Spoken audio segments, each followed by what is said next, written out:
So to set up the render, one of the first things we're going to have to do is on a particle system, what we're going to do is turn off show emitter. And then from here, we'll just go ahead and set up our camera. So I'm going to move this over. I'm going to make sure my camera is going to be locked to my view. So hitting N to get into this menu. And then what we can do is on our camera node, we can adjust the focal length. So I'm going to make this something like 15. So it's going to look really, really wide and kind of big. And I'll just kind of point this right there. So I'm going to angle this up to be something like, you know, the turret's going to be in the bottom third, and then this will be in the top third. Something like that. And from here, we're just going to set up our lighting and rendering. So I'm going to go ahead and import our infinite room. So that's going to be located in our starter kit, infinite room, import that. And we'll just see what we look like in render mode. Not too bad.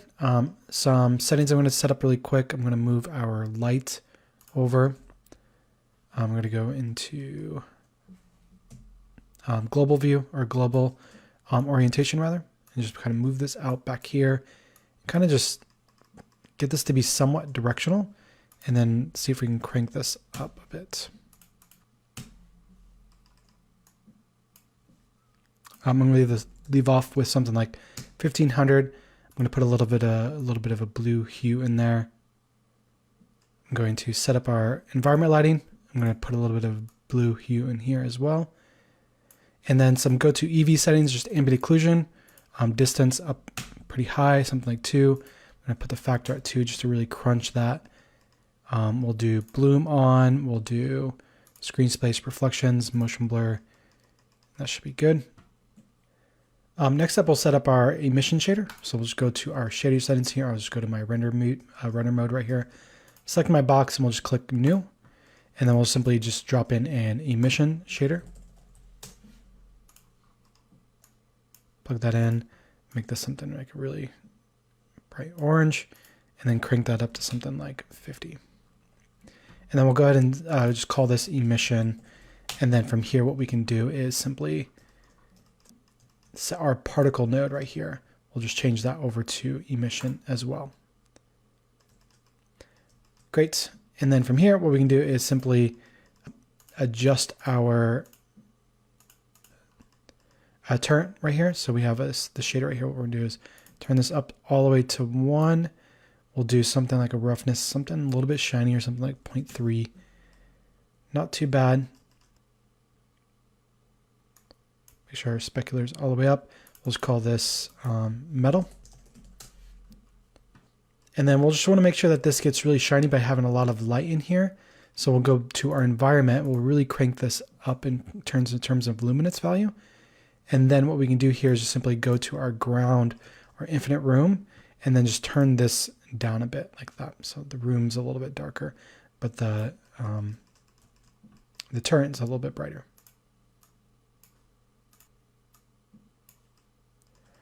Great. And then we'll just go back to our animation view, check out what this looks like. Looks like our camera has a clipping plane going on.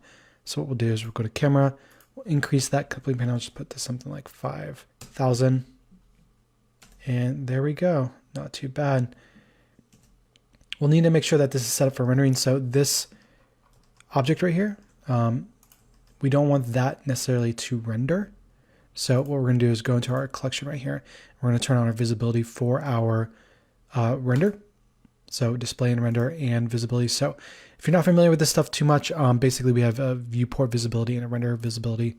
I'm going to skip over some of that. And we'll just turn off visible in both viewport and render for that. And now when we simply do a render, we should be good. We'll see we're going to have a little bit of an issue in that our particles are not actually rendering right. That's because we have to cache them. So what we're going to do is we're going to go back to our emitter object back here. And then go there, and then we'll simply do particle system, and then we'll go to cache, and then we'll do bake. So you have to bake your stuff before you render it out. And if we just simply do render image, I'm going to go ahead and just change my resolution. We'll do something like 1280 by 540, get a 21:9 aspect ratio going.